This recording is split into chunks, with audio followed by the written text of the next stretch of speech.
Kenya's constitution, promulgated in 2010, heralded the end of a powerful provincial administration that had existed for more than 50 years, dating back to the colonial rule.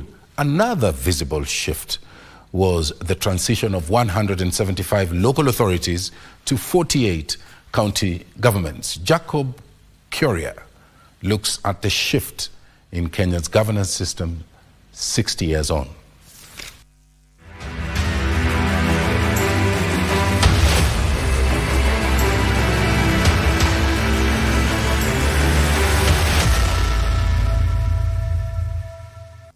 The powerful provincial administration in Kenya has a historical background dating back to the colonial era. Initially established by the British colonial government to facilitate administrative control and governance, the provincial administration continued to be powerful and influential even after Kenya gained her independence. Before independence, Kenya was divided into 8 provinces, each led by a British administrator. The aim of the provincial administration was to maintain law and order, collect taxes, and implement government policies at the local level. They had borrowed it from the French, the prefectorial system, where you got the central government, but the executive arm of government in the regions, those are the officers they called the provincial administration, and it is so global that India, Japan, you go to Denmark, you go to Sweden, you'll get that. Canada, South Africa, you'll get that. So they are the ones who used it to represent the authority to the natives in the reserves, the officers, the chiefs, and those admin officers. They used to collect taxes. They used to keep law and order, to enforce laws. They were the ones in to the extent of Central, they were using the recruitment of labor. Wanafinya watu sana, so waende wakafanya kazi kwa wazungu. After Kenya gained independence in 1963, the provincial administration continued to play a crucial role in governance. You get things they call the Lancaster House negotiations. Those Lancaster House negotiations, they made sure that they had made laws. A lot of influence by the colonial administration. They made laws so the transition is not bumpy, is not revolutionary, is not bloody. So the provincial administration adapted, got that status.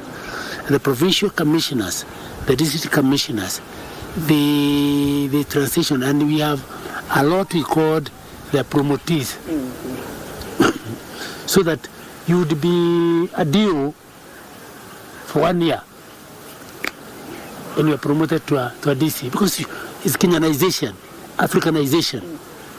Then the ones who are DCs during the colonial, almost the transition period, they were the ones who came to be PCs. Others were sons of chiefs. But because they had hit, say, from 4, they would be taken to Jean School, Kenya Institute of Administration, or they would be taken to a crash program in Birmingham. They are trained and they come to take over those roles. The provincial administrators were called provincial commissioners and were appointed by the president. PCs were responsible for coordinating development activities and maintaining security in the respective provinces, wielding centralized powers over local affairs. During our inductions, a lot of training, the training shifted from representatives of the government to people who serve the citizen. They had been given a mandate in law and mandate of executive authority by a circular called Presidential Circular Number 1 of 1965. You are representing the president. Now, in that particular format, the DO or the DC is the chairman of the District Development Committee. Who are the members? The elected leaders, the appointed leaders, and the ordained leaders. For instance, you'd call a site as minor or or Moisaka, Fremon Moisaka, he became PS later. You ask him, he used to chair a meeting where the President Moi, he is there representing Wananchi wa Baringo. Which led to criticism that the system was overreaching and abusing power. And we used to advise chiefs in particular, 6 months before the election, go slow with my friend, your friend, go slow. If you do not go slow, you will be election issue. Because you'll be connected by the Attorney General's chambers, where the supervisors of elections based there, but the deputies or provincial commissioners and the returning officers were district commissioners. Very well conducted until I think the second most rigged election, 1988, utaambiwa, 1988, the second most rigged, which is the first most rigged, 57, 58.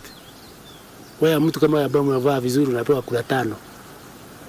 Na kama wewe ni mtoto wa mama unanyimwa. Most rigged, open. Lakini ile ingine ni ile mlolongo, you remember? Yes. Hapo, the government lost, we hit the crisis of confidence as a country. We hit another one last year, I saw another one. Crisis of confidence. In 2010, Kenya adopted a new constitution that introduced devolution, which translated to channeling power and resources to the county level. As a result, the provincial administration was replaced by county governments. Owing to the existence of a system for years, there were renewed calls for redefining the roles of a provincial administration, leading to the change of their name and are now referred to as the National Government Administration Officers.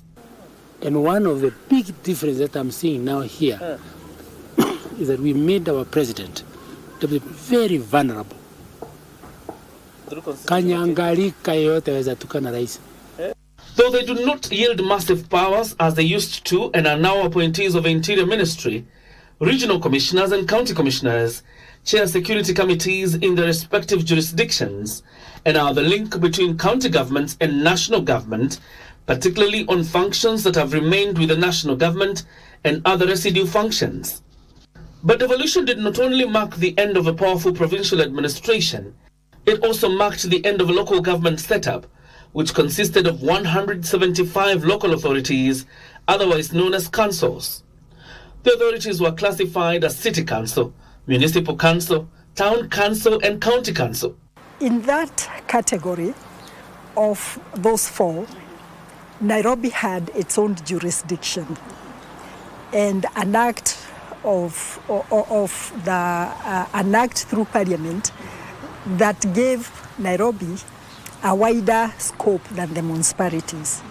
Then us as municipal councils, and most of them were then, the big ones were the provincial headquarters. Except Thika wasn't a provincial headquarter. We had Nyeri, and of course now we had other municipalities that were big around the provincial headquarters. And I am a beneficiary, for example, of when county councils were working. The city and municipal councils were led by a mayor as the political figurehead, the town clerk as the administrator, and councillors as legislators. The county councils, on the other hand, were headed by county chairmen, with county clerk being the lead administrator. They were responsible for the administration and development of urban centres, as well as planning, housing, traffic management, and other aspects of urban governance, with Nairobi, Kisumu, and Mombasa being among the first to have municipal councils. The services that they were giving to Wananchi, they were doing the roads comfortably. The health services, health centers were in the hands of local authorities. Education, roads, bursaries, and many other things. The service provider, those of us that are of my age, were vaccinated in those health centers. We never used to go. There were no what we call, people relied on private hospitals, missionary hospitals.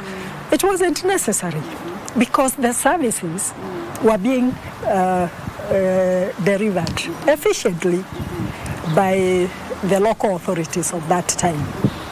So they were performing. I'm a beneficiary of that time. Over time, the councils became autonomous in their decision making, with residents having the opportunity to elect their representatives. Local Government Act Cap 265 was amended, and the allocations of the funds that were coming from the consolidated fund to the local governments was taken back, removed and taken back to the consolidated fund, by central government.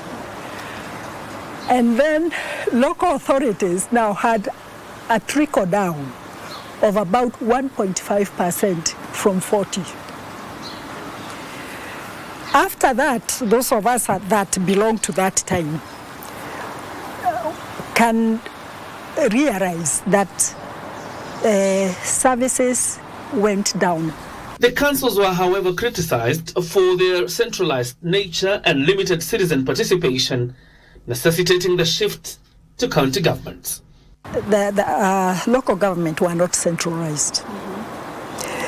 It is the conditions in Cap 265 that made the Minister for Local Government take up all the services. To do anything, if you are the mayor, you have to seek approval.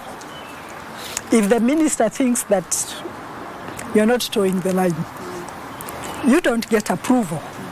So that concentration of approvals, of you don't know what you are doing, that was the problem. Jacob Kioria, Channel 1.